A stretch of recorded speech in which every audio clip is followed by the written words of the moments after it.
Eh bien, bonsoir tout le monde. J'étais un petit peu en retard ce soir, donc j'ai repoussé d'une demi-heure pour ce live. Alors, Christelle Moreau, relookeuse de meubles pour le particulier et le professionnel, des meubles, des escaliers, des objets, des cuisines, enfin tout un tas de choses. Tout ce qui se repeint en fait, tout ce qui se relook, tout ce qui se patine. Et alors on m'entend bien, on me voit bien, le micro est branché cette fois-ci. Donc je vends également des produits Eleonore Déco qui sont fabriqués sur Vannes et qui sont respectueux de l'environnement. Voilà.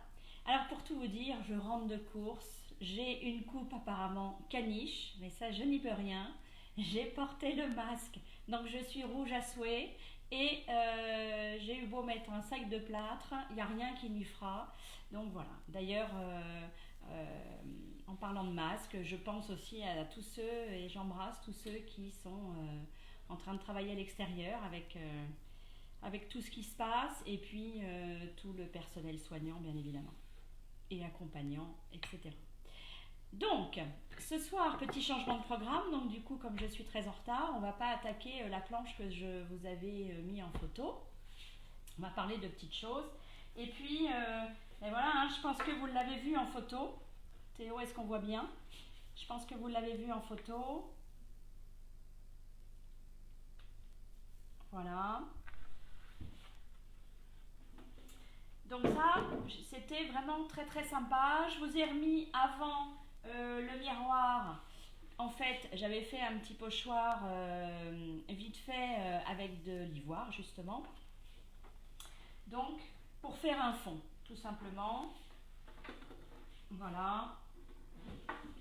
On va mettre une petite accroche derrière. Vous voyez, j'ai simplement mis une petite vis à cet endroit-là. Et puis, hop.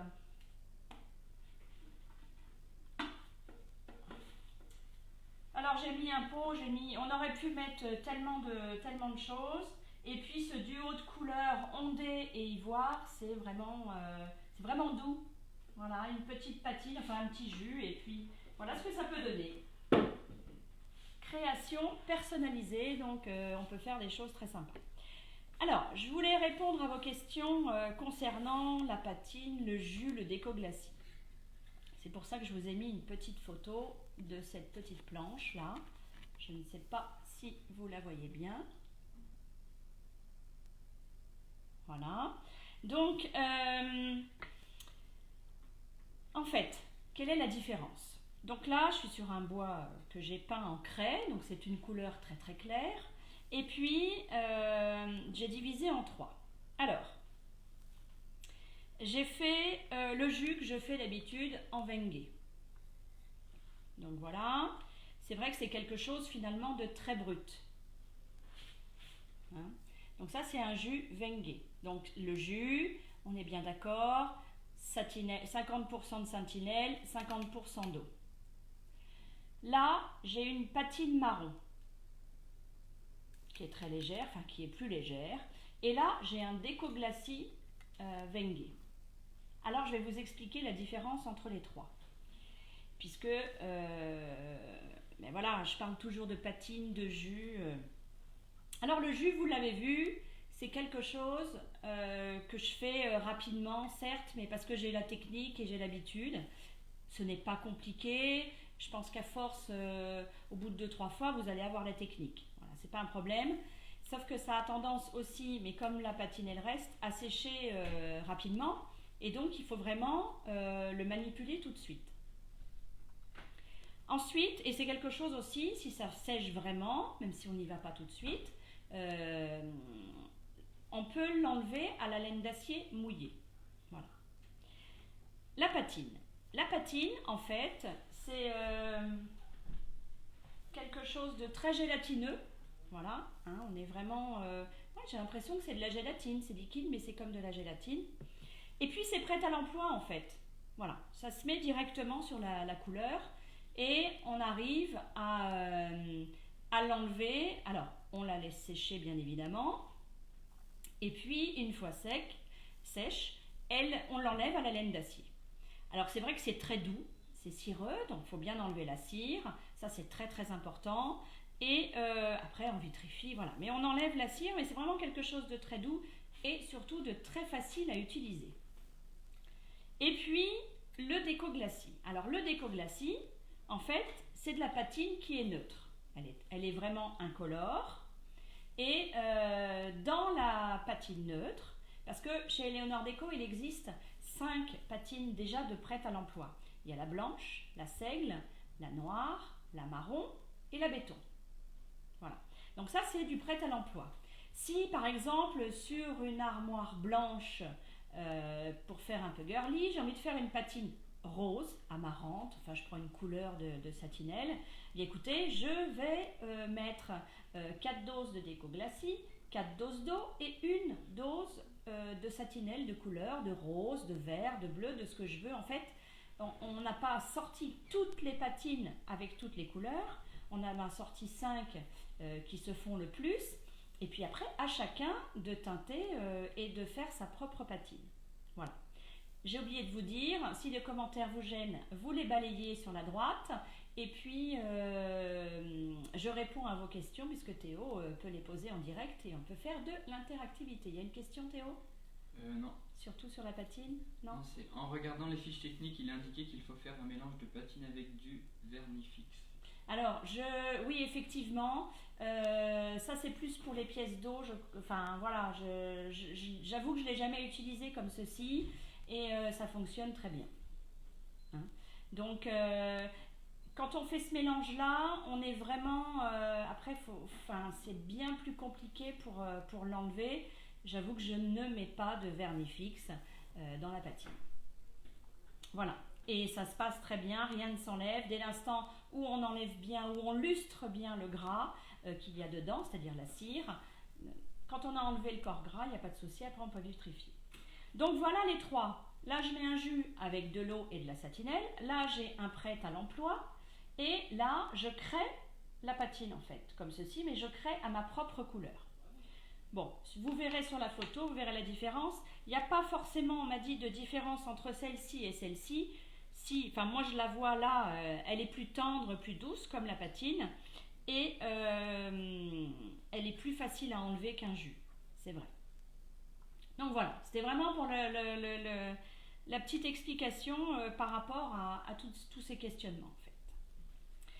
Donc ce soir, on ne va pas faire la planche de bois que je réserve parce qu'en fait, je vais la faire en blanc. Et puis, on m'a demandé par rapport à la teinte. Et Théo, on voit bien la planche. Donc voilà. Alors, je vous ai fait une petite planche comme ceci. Voilà. Alors, ça c'est de la teinte bois. C'est tout simplement de la teinte qui va teinter le bois, quoi, un bois brut. Hein. Donc on est vraiment... Donc je n'ai que l'ébène puisque j'ai vendu les 2 que j'avais en stock qui sont coton et bois flotté. Donc voilà, l'ébène, on est un petit peu dans le noir, enfin c'est ce qui est le plus foncé. Voilà, c'est ce qui est le plus foncé des teintes. La bois flottée est un peu plus claire, un peu plus grise, et puis la coton est blanche. Donc voilà, donc je vais vous montrer pour faire un petit essai. Donc on part quand même d'un bois, un pin, voilà, et qui est très clair, très jaune. Et on arrive à faire des petites choses comme ceci. Là, vous voyez la différence. Donc, à l'utilisation, c'est vraiment très très simple. Alors,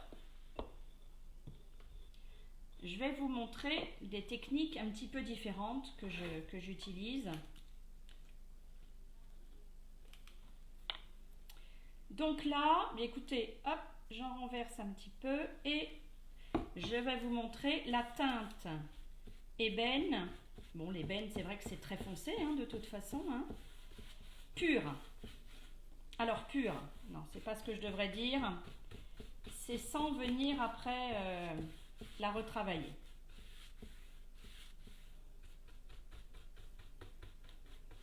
Voilà. Donc là, vous avez quand même quelque chose qui est assez foncé. Voilà. Donc c'est joli, hein, on voit plus ce côté un peu jaune du sapin, donc c'est vraiment très sympa.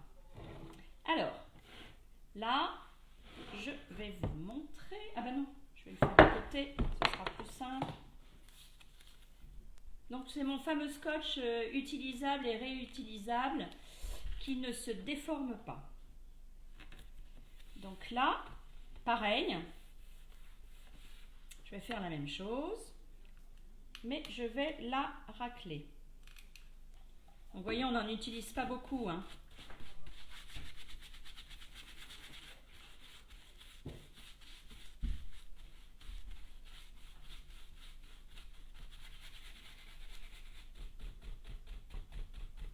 Et ce que je fais, du coup, pour l'avoir un petit peu plus clair, c'est que je prends ma spatule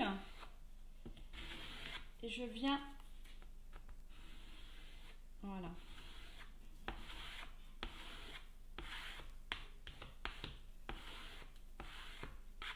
Tout à l'heure, j'en avais mis plus. Et puis là, j'ai une espèce de rayure dans le bois.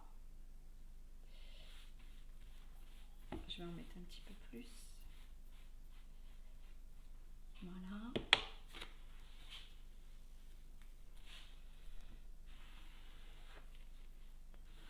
En fait, je viens juste racler le surplus. Voilà. Alors, suivant la nervure du bois, effectivement, ça fait quelque chose de différent. Vous voyez là, en fait, vous l'avez pure. Et là, je suis venue la racler. Donc, on voit tout de suite, ça rentre directement dans la nervure et ça redessine. Là, pour le coup, j'ai un truc au milieu. Donc voilà, ça, la spatule, moi j'aime bien parce que ça ressouligne tout de suite les nervures. Là, c'était pas le cas. Alors, il y a aussi le fait, j'ai pris toujours ma petite chiffonnette en microfibre. Je le mets là, je l'ai mouillé, hein, là, je l'ai un petit peu mouillé, humidifié. Et donc, je viens juste, en fait, là ça fait un voile, quoi. Comme ça, j'en ai pas beaucoup. Parce que finalement, j'ai pas envie que ce soit trop foncé, je veux vraiment juste voiler. Hein, donc, j'humidifie un peu mon chiffon.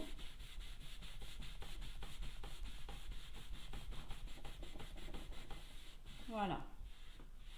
Alors, on voit plus le côté clair du pain.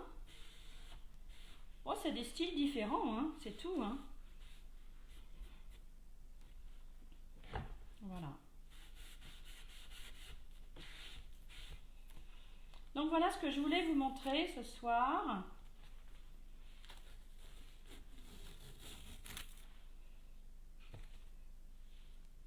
Je vais refaire à la spatule quand même. Peut-être que là, il y aura plus de nervures.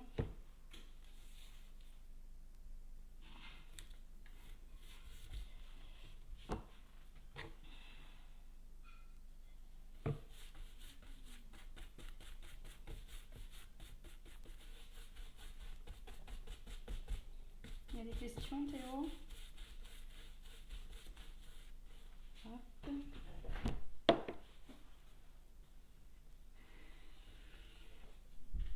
Donc voilà, vous enlevez le surplus tout de suite.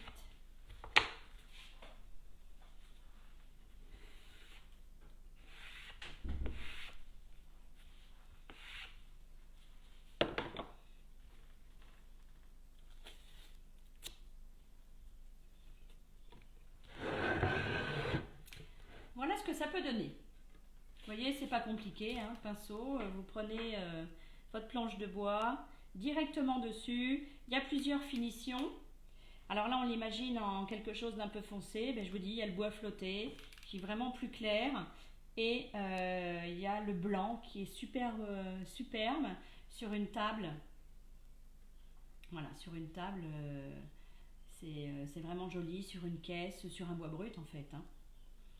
Donc voilà, si vous refaites un plateau de table, vous l'avez bien poncé, eh bien vous pouvez directement mettre la teinte. Donc voilà ce que je voulais vous montrer ce soir. Je ne vais pas vous prendre plus de temps que cela. Je clôture une commande, comme je vous l'ai dit, je clôture une commande dès ce soir. Et puis je vous envoie le lien, alors s'il n'est pas trop tard ce soir, sinon demain matin. Je réponds bien évidemment à vos questions. Et encore une fois, j'ai eu des petits meubles, mais si je pouvais avoir les choses qu'il y a autour pour m'inspirer un petit peu de la déco de la pièce, les couleurs que vous aimez et tout ce qui s'ensuit. Quand vous voulez un pochoir, je vous envoie le lien pour le pochoir, voilà, n'hésitez pas. Et les tarifs si vous n'arrivez pas à lire le catalogue comme il faut. Donc voilà, j'ai reçu 2 commandes, une hier, une aujourd'hui, donc ça commence à décanter, ils ont beaucoup de travail, toujours un petit peu en effectif réduit, mais voilà, ça ne saurait tarder pour les commandes. Écoutez, je vous embrasse, je vous souhaite une bonne soirée, je vais essayer d'aller me coiffer. En ce moment, je fais un petit 16 heures de travail par jour, mais c'est génial. Voilà, ça me plaît d'être avec vous, ça me plaît d'échanger, de vous montrer des petits trucs, des petites astuces. Et puis, comme il y a une cliente aujourd'hui, même sur chaque poste, eh bien m'envoyer ce que vous avez fait, c'est sympa aussi. Voilà. Écoutez, je vous souhaite une bonne soirée, n'hésitez pas pour vos questions et je vous dis à demain. Et partagez, n'oubliez pas de partager ma page et mon YouTube, bien évidemment. Allez, bonsoir, à demain.